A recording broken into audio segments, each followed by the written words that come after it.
thrombocytopenia, and usually the platelet count is less than 1 lakh.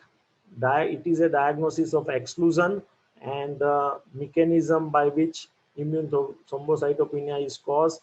There is an autoimmune destruction of platelets, and there is also suppression of platelet production by bone marrow megakaryocytes. Same antibodies also suppresses the production of platelets from megakaryocytes. If in a patient of any age, physical examination, CBC and peripheral examination do not suggest etiologies other than ITP, bone marrow studies are not necessary, but still many clinicians do bone marrow if patient is more than 60 years of age, particularly to rule out myelodysplastic syndrome or other hematological malignancy.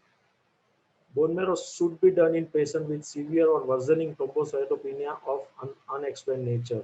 So if you cannot read the diagnosis, then bone marrow should be done. And antiplatelet antibody assay are not very sensitive and not done routinely. So this cartoon again shows the pathogenesis. There is an autoantibody production. We don't know the cause, and these antibodies will bind with the platelets, and those platelets uh, with antiplatelet antibody are removed by the splenic macrophages and they are destroyed. And these same antibodies can also reduce platelet production. So these are the common terminology which is used for immune thrombocytopenia. ITP is a immune thrombocytopenia. It's a acquired thrombocytopenia. Then bleeding severity. What is critical bleeding? This is taken from the up-to-date 2021, and critical bleeding is into a critical anatomical site or bleeding that causes hemodynamic instability or respiratory compromise. It includes intracranial or intraspinal or intraocular, retroperitoneal or other muscular bleeding. Severe bleeding is bleeding that results in a fall in hemoglobin of 2 or more gram per deciliter or require transfusion of 2 or more units, and minor bleeding that does not meet criteria for severe or critical bleeding. So the management depends on the severity of bleeding. That's why these terms are important. And then primary versus secondary ITP. Primary ITP, there is no cause, while secondary ITP is triggered by an predisposing disease or condition, and it is associated with conditions like autoimmune disorders or infections and some immune deficiencies. Drug-induced ITP, here drug reaction is due to drug-dependent antibodies that causes platelet destruction. And new diagnosed ITPs is up to 3 months, or it is also known as acute ITP. Persistent is between 3 to 12 months, and chronic ITP is more than 12 months since diagnosis. These terms will be used in the future presentation, so these terms are very important. And these are the causes of secondary immune thrombocytopenia. The primary ITP, we tell it as a idiopathic thrombocytopenia. This term is not now routinely used. Now it is primary and secondary ITP. So the causes of secondary ITP are mainly autoimmune syndromes like SLE and rheumatoid arthritis, immunodeficiency syndrome, infections, viral, bacterial, cytomegalovirus, EBV, hepatitis C virus, HIV, varicella zoster virus, then lymphoid malignancies like CLL and lymphoma also can cause immune thrombocytopenia, and drugs or vaccines like gold, ipilimumab, nivolumab, they can also cause immune thrombocytopenia. Acute ITP usually more commonly occurs in children. Chronic ITP is common in adults, and onset of bleeding is acute or abrupt in acute ITP, while it is insidious in chronic ITP. And platelet count in acute ITP is usually less than 20,000, while chronic ITP is between 30 to 80,000. So what are the manifestations of ITP? Usually they present with bleeding like petechiae, ecchymotic patches, And the purpura can be dry, which is cutaneous, or wet, which are mucosal bleeding. Patient can have epistaxis, severe hemorrhage, intracranial hemorrhage, or GI bleeding, or melena. And predictors of severe bleeding are degree of thrombocytopenia. Usually, patient will have bleeding like GI bleeding or intracranial hemorrhage. Only a platelet count is less than 10,000, and minor bleeding can occur if platelet count is less than 20,000. If patient is having history of previous minor bleeding, then chances of bleeding are higher. These are the mucosal bleeding, and if in a patient of ITP, when such mucosal bleeding is seen, even if platelet count is more than 10,000 or 20,000, these patients should be treated because chances of internal bleeding are also higher. These are the basic lab investigations which should be done for ITP patients: complete blood count, bone marrow examination. If required, blood group of the patient should be done, direct Coombs test, H. pylori serology test, and HIV and HCV. These are routinely done in all patients. Additional tests if you suspect autoimmune disorders other than ANA, rheumatoid factors, and EPLA test. If you suspect that patient is having nutritional deficiency and not ITP, B12 and folate level should be done. Antiplatelet antibody testing is not routinely done. One should rule out chronic liver disease, which is very common presentation of thrombocytopenia, and many patients are treated as ITP. So USG abdomen should be done. Basically, you must palpate uh, for splenomegaly. If spleen is palpable, then by and large the diagnosis if ITP is ruled out. So USG abdomen for chronic liver disease and X-ray chest should be run to rule out associated COX. Again, drug history is very important and which should be taken. So what is the role of bone marrow examination? Not required for all typical ITP patients. When there is an atypical presentation, then bone marrow should be done. Unexplained cytopenias, dysplasia on peripheral smear, then bone marrow should be done. And those patients they who don't respond to steroid and there is a severe thrombocytopenia persistently, then bone marrow may be done. Previously, there was recommendation that in all patients above 60 years, bone marrow should be done. But now the recent guidelines does not advise to do bone marrow even in patients of 60, more than 60 years of age, if there is no abnormality on peripheral smear other than thrombocytopenia and there are no other findings.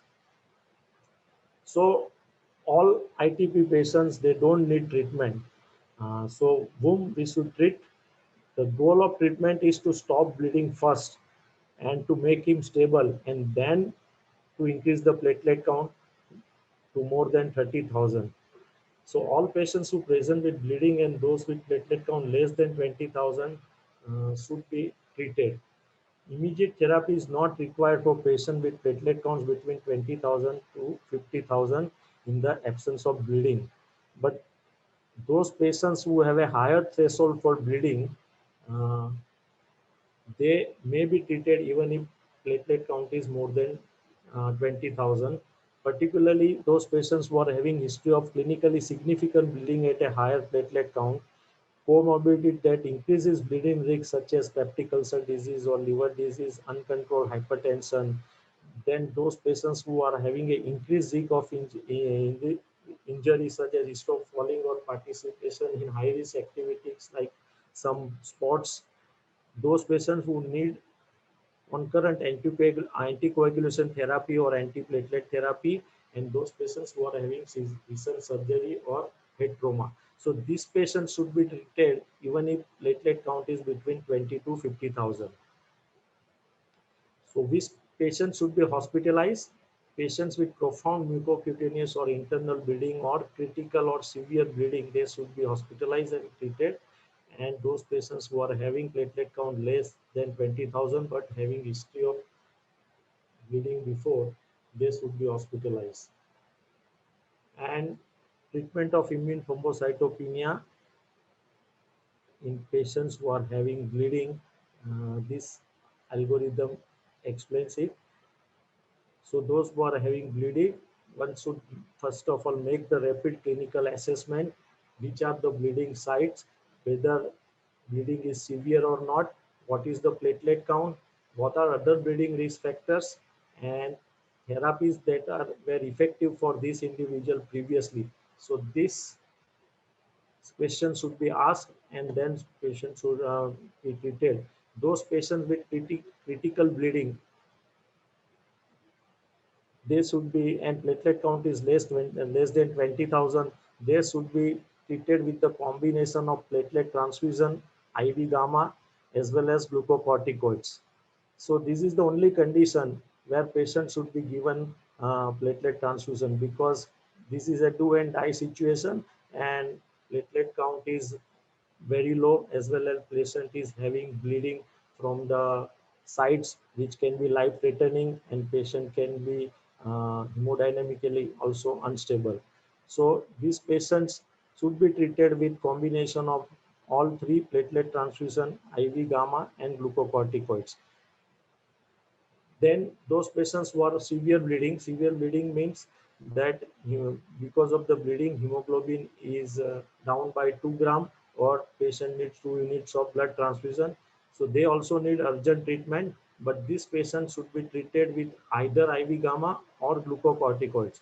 Most guidelines suggest that glucocorticoids alone are enough, and IV gamma can be avoided because it is expensive and the effect is short lasting. So here also uh, steroids are used and should be used alone if possible. Combination should not be used. And for minor bleeding, identify and treat other contributing factors, and again either steroids or IV gamma should be used.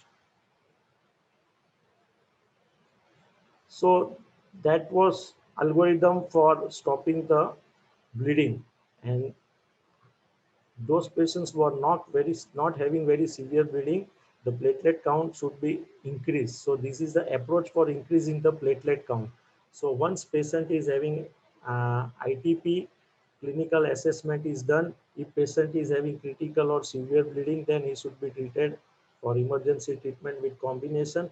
If patient is having minor bleeding, then initial therapy is again steroids or IV gamma or anti-D therapy. And if patient is not bleeding, platelet count is less than 20,000, then patient should be treated. If platelet count is more than 30,000, no treatment is required, and patient should be only monitored. If after initial therapy there is improvement, again patient should be observed, and if there is no improvement, then the subsequent or second line therapy should be used, which is uh, TPO receptor agonist is the first, should be the first choice, and should be used early as a second line therapy. And if there is no response, then either one can use rituximab or splenectomy, and that should be the discuss with the patient and patient relatives. Ideally, splenectomy should be done, and because rituximab works even in those patients who are splenectomized, so the ideal choice should be TPO receptor agonist followed by splenectomy, and if still there is persistent thrombocytopenia, then rituximab should be used. But the up to date says that splenectomy should be the first second line therapy, and then TPO agonist and rituximab. And if all these three fails, then other drugs should be used, which are most of old drugs, immunosuppressive drugs, which we use. So this is another algorithm from Wintrops. Same thing for emergency combination of steroid and IV gamma. And otherwise, if platelet count is more than 30,000, no treatment. And for patients who are having less than 20,000, one should use steroids, and the choice should be either dexamethasone or prednisolone, and IV anti-D or IV gamma also can be used. And for refractory patients, second line therapy is again splenectomy or TPO agonist or rituximab. In stable patients, 30 to 50,000, more than 30,000 count, no treatment is required.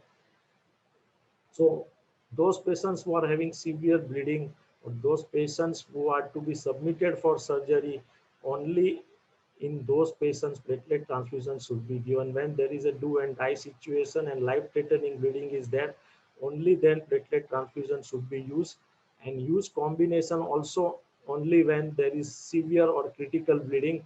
Otherwise, either you use IV gamma globulin or glucocorticoids. IV methylprednisolone is the first choice in very severe or critical bleeding, and the dose is 1 gram for 3 days. Beyond 3 days, no guideline or no textbook says that you use methylprednisolone more than 3 days. So it should be used for 3 days, and usually taper is not required. And when there is a severe bleeding but dire emergency not there, then you can use dexamethasone 40 milligram orally or intravenously for 4 days. And again, here also there is no tapering of dose is required, but it can be repeated after a week or 2 weeks for maximum of 3 times. Sometimes again, few people say that romiflostin can be added when there is a severe life-threatening bleeding. For severe bleeding, again, hemostatic agents like tranexamic acid and aminocaproic acid can be used. They are antifibrinolytic agents, and they can be given intravenously or orally. And as a last resort, if bleeding does not stop after doing all these things, then activated factor 7 can be used to stop the bleeding. So for emergency treatment, IV methylprednisolone is uh, preferred above dexamethasone because it is slightly faster acting than dexamethasone, and the dose is 1 gram for 3 days, and it can be combined with IV gamma only for critical bleeding or very severe bleeding. In non-emergency therapy, high-dose dexamethasone typically administered at 40 milligram orally or intravenously for 4 days with no taper is required, and it can be repeated after a week for up to 3 cycles. Or patient can be treated with oral prednisolone at 1 milligram per kg daily for 2 to 3 weeks followed by a gradual taper. So is there any advantage of using dexamethasone over prednisolone?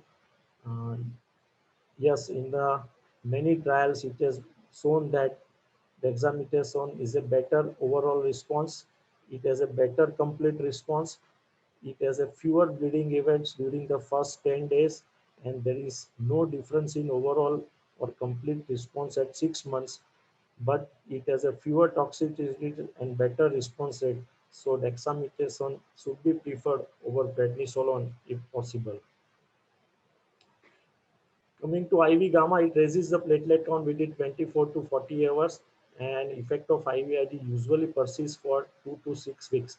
It is the fastest acting drug for severe bleeding in ITP, and usually 1 gram per kg OD for 1 to 2 days is given. If after giving IVIG for 1 day, if platelet count is more than 50,000, then you may stop after giving for only 1 day. Most adverse reactions are mild and transient, and serious reaction can occur. Headache, hypertension, chills, allergic reactions, vomiting, and hypotension. All these are uh, not common side effects but can occur with IV gamma also. And other rare adverse reactions include anaphylaxis, hemolytic anemia, acute kidney injury, and thrombosis. This is an alternative. Anti-T therapy is alternative to conventional IV gamma for patients whose RBCs are Rh positive. This is a cheaper IV gamma, those patients who are having a positive blood groups. NTT binds the positive erythrocytes. The antibody-loaded erythrocytes are phagocytes in the spleen. In ITP patients, this seems to inhibit the degradation of the antibody-loaded platelets and the platelet count increases. So this also explains why NTD is only effective in Rh-positive patients and only if the spleen has not been removed. So post-splenectomy, NTD is of no use. The usual dose of anti-D is 50 to 75 microgram intravenously, and common adverse effects of anti-D include infusion reactions similar to IVIG and hemolysis. Anti-D should be avoided in patients with pre-existing hemolysis or a high risk of hemolysis. It causes mild hemolytic anemia in every patient. And coming to TPO receptor agonists, there are two molecules which are available for our practice, romiplostim and eltrambopac. Romiplostim is parenteral, given as a subcutaneous injection, while eltrambopac is used orally. It stimulates the production of megakaryocytes and ultimately platelets in the bone marrow by binding to and activating the TPO and also activating the TPO receptor. There are no data directly comparing these two molecules, and the indication is failure after first line of therapy, that is after steroids or anti-D or IV gamma, and it should be given if possible before splenectomy. Usually it is used as a temporizing measure in a patient who requires an increase in platelet count for a period of time, and usually it is used as a maintenance therapy for ITP because except in the rare patient they do not induce remission. So it causes long duration remission after stopping this agent hardly in 5 to 10% of patients. Usually when you stop this, thrombocytopenia occurs again. The advantage of these agents are it causes no immune suppression. The efficacy is 80 to 90%, generally well tolerated, and may even work in refractory patients, and the response are sustained. If you continue the therapy, then the response will also last longer. And the risk or side effects of these drugs are bone marrow reticulal formation and thrombosis, but it is not very common. It is less than 10%. The dosage of romiplostim is 1 microgram per kg once weekly, and it can increase up to 10 microgram per kg. And the target platelet count should be between 50 to 150. And once the platelet count is above 250, then you should reduce the dose. And if it is very high, then temporarily you should stop the drug. Same thing is for eltropobac. The dose is 50 milligram. It can be increased up to 75 milligram, and you can also start with 25 milligram also. Particularly for East Asian descent patients, they are very sensitive to this drug and they have a very high response to this drug. So maximum dose is 75 milligram, and again the target platelet count is 50 to 150.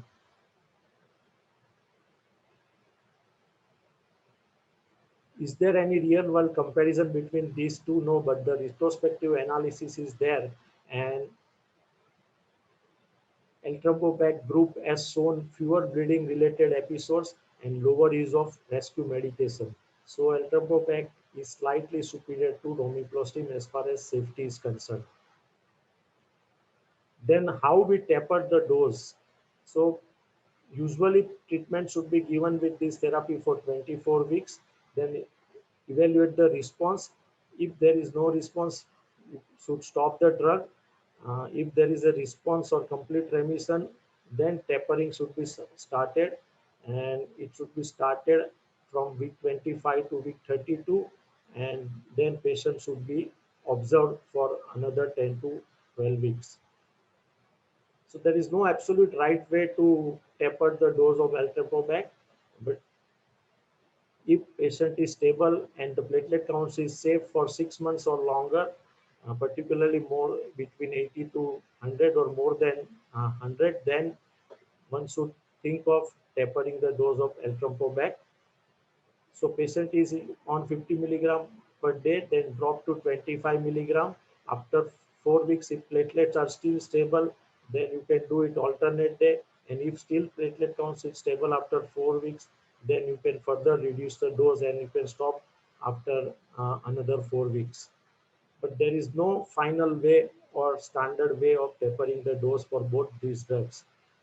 And the tapering is not recommended if there is an unstable count, if platelets fall to less than 30, or even with maximum dose of eltrombopag, the platelet count is maintained only with 75 milligram, then also it should not be tapered. Then whether we can switch from one TPO to another TPO. So dose failure of one TPO predict failure in others. It has been shown that when these TPOs are switched from one to another, so still they are active. So if patient is not responding to eltrombopag or not tolerating eltrombopag, and if he switch over to romiplostim or other way around from romiplostim to eltrombopag, then also their response rate is still maintained, and that is around 70 to 80%, and they still maintain the platelet response. So if patient does not respond to one TPO, then he can be switch over to another TPO. Then in very dire situation, people have used this combination of romiplostim prednisolone, romiplostim mycophenolate, eltrombopag with mycophenolate. There is not enough data, but if very refractory ITP, one may try this combination, but it is not recommended. This table shows the time to platelet count response for different immune cytopenia treatments. And you can see that IVIG is the fastest acting drug. Within 12 hours, it starts increasing the platelet count. And all you can see the time for initial response. So one should wait for uh, enough time before telling that this drug is not working or this drug is not effective. So for eltrombopag or rituximab, it will take minimum 7 to 10 days before platelet count start increasing. Then second line therapy is splenectomy, which is a according to up to date and some guidelines, splenectomy should be the first second line therapy. Uh, Once the patient is not responding to first line therapy like corticosteroid, IV gamma, or NTD therapy, then second line therapy should be used. According to some guidelines, particularly as guidelines suggest that TPO agonists like eltrombopag and romiplostim should be used before splenectomy, but up to date suggests that splenectomy used before uh, eltrombopag and rituximab.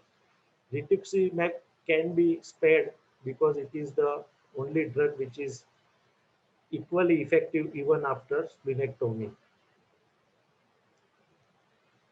So when patient is to be submitted for splenectomy, the platelet count, say platelet count will be 50,000 and temporary platelet count be increased by IV gamma or NTD or pulse dose of corticosteroids, and then safely splenectomy can be done.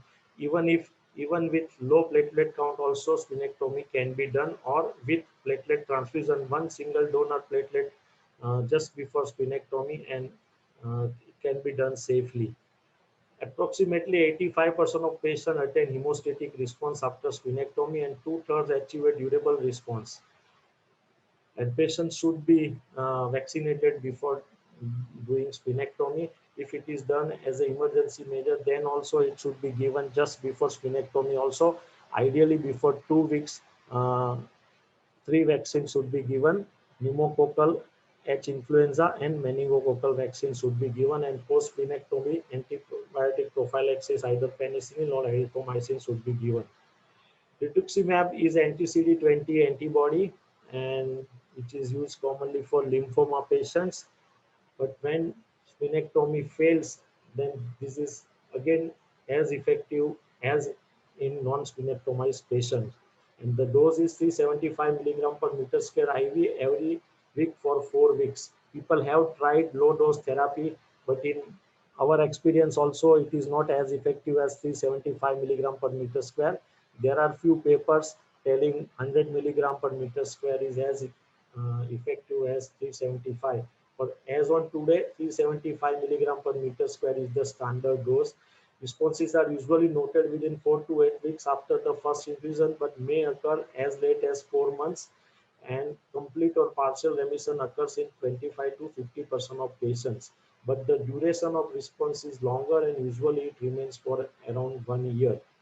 Side effects are mostly related to the first infusion: fever, chills, hypotension, bronchospasm, and serious infection other than reactivation of hepatitis B can also occur. And reactivation of hepatitis B is very common, so HBsAg or core antibodies should be done before starting rituximab. Treatment of chronic ITP: between 30,000 to 80,000, no treatment should be given, and less than 30,000, you may try various combinations or various single agent therapy like eltrombopag or uh,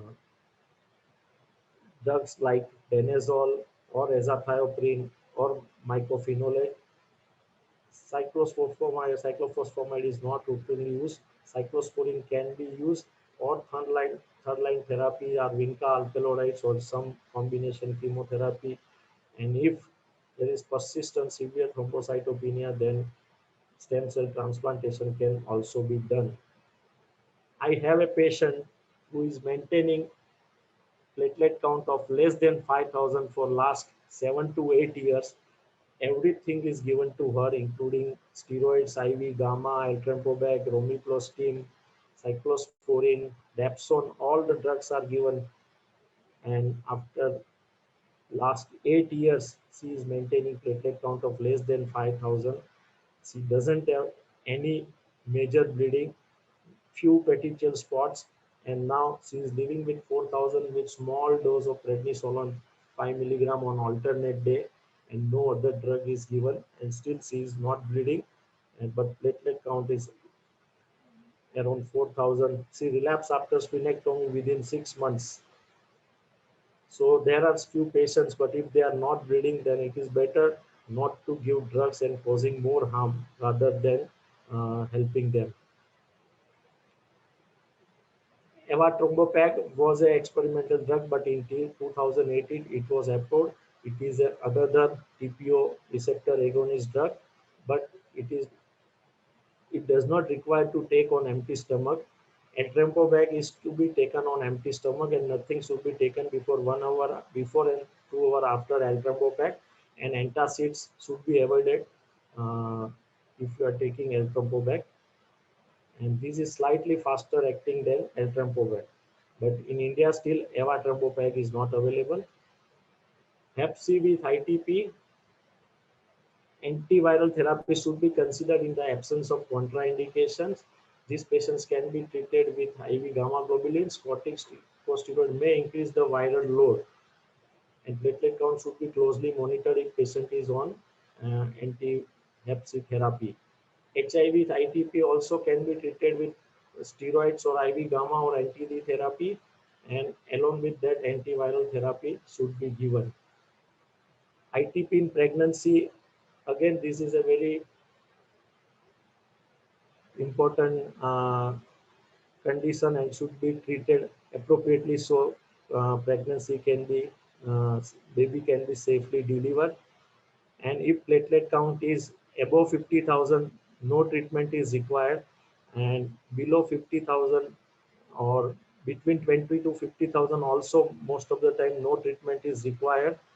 Patient should be monitored regularly, and if platelet count is remaining below 20,000, then patient needs treatment. And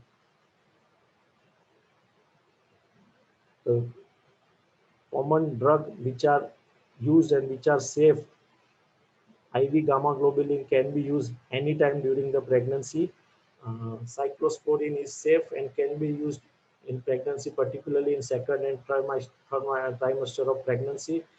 Even steroids can also be given if patient is having persistent thrombocytopenia and cannot afford IV gamma globulin. Then steroids can also be used in second or third trimester. TPO agonists and dapsone are described in few cases, but it is not a recommended therapy. The recommended therapy for pregnancy is cyclosporin, IV gamma, or in some cases steroids. Danazol, cyclophosphamide, rituximab, vinca, alkaloids should not be used in pregnancy. So these are the just for residents' knowledge, comparison of systemic glucocorticoid preparation. So 20 milligram hydrocortisone is equal to 5 milligram of prednisolone, is equal to 4 milligram of methylprednisolone, and is equal to 0.75 milligram of dexamethasone. So those should be adjusted according to when you switch over from one steroid to another steroid. And the duration of action is also longer for dexamethasone and betamethasone. These are advantages and disadvantages of various therapy which we have already discussed. Splenectomy is very efficacious. The longest duration of response is with splenectomy, uh, but it is a surgical procedure and infection risk is uh, higher after splenectomy.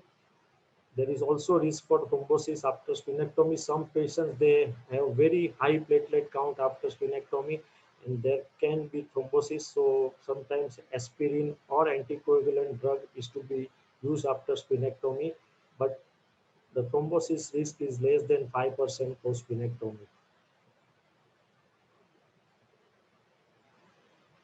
So again, this table was, I think, already discussed. And there are other drugs when this all three fails: first line, second line therapy, splenectomy, TPO agonist, and rituximab. When all these three fails, then there are many other drugs. Fostamatinib is not available in India. It increases the platelet count in patients with ITP by reducing phagocytosis and destruction of autoantibody coated platelet by macrophages. It is a pro-drug of tyrosine kinase.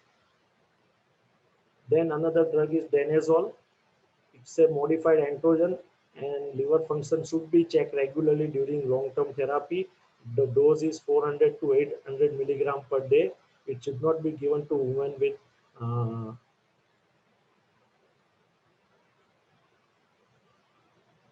it causes lot of virilization in the woman. So as far as possible, it should be avoided in women.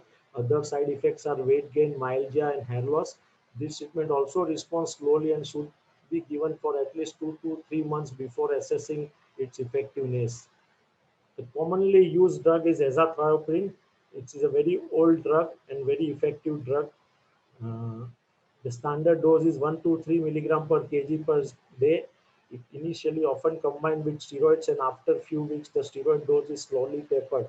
So basically, it is a steroid sparing agent, and many times steroids are tapered, and a patient is put on azathioprine. Neutropenia is common, and leukocyte count should be monitored regularly. The response is again slow, and treatment should be given for at least 3 to 4 months before assessing its effectiveness. It should be used in pregnancy with caution, and as far as possible, other drugs should be used. Cyclosporin is an immunosuppressive therapy, and it can be used as a monotherapy or in combination with prednisolone. The dose is 2.5 to 3 milligram per kg per day, and it can be used safely in pregnancy. And the target level is 150 to 400 nanogram, but usually we don't do the cyclosporin level when we use it in ITP. And the side effects are fatigue, weakness, kidney failure, hypertension, neuropathy. Again, the response is slow, and treatment should be given for at least 2 to 3 months before assessing its effectiveness. Cyclophosphamide is alkylating agent used as an anti-cancer and immunosuppressive drug. The dose is 1 to 2 milligram per kg. Again, it is very effective, but usually azathioprine is preferred, and it should be adjusted to the leukocyte count. Dapsone, very large paper was published by Valor Group, uh, and they have used Dapsone for more than 100 patients. It is effective in 30 to 40% of patients. The dose is 75 to 100 milligram per day. This drug is used for leprosy, and G6PD enzyme test should be done before starting Dapsone, though it can cause severe hemolysis those patients who are G6PD deficient. The therapeutic response may be slow and an effect is usually to be expected after 4 to 6 weeks, and then try to reduce the dose. Mycophenolate mofetil again an immunosuppressive therapy and very effective for ITP also. Start with a low dose 250 milligram twice daily and you can increase up to 1 gram twice daily. The common side effects are GI side effects, nausea, diarrhea, loss of appetite. Again, it can also cause leukopenia. Rarely we go for Vinca, that is vincristine and vinblastine. Usually 1 to 2 milligram weekly for 4 to 6 weeks are given. These drugs were used when rituximab and these thrombopoietin agonist agents were not available, and we have used it before 25, 30 years. But for last 10, 15 years, we have not used this drug at all. The side effects are thrombocytopenia, neuropathy, and constipation. And the effect on the platelet count usually does not last long. So in a dire situation, you may use the drugs, otherwise commonly it is not used. People have also tried combination therapies for multi-refractory ITPs and TT4 protocol, which is combination of rituximab, dexamethasone, and cyclosporine. Then rituximab, romiplastim combination is also tried.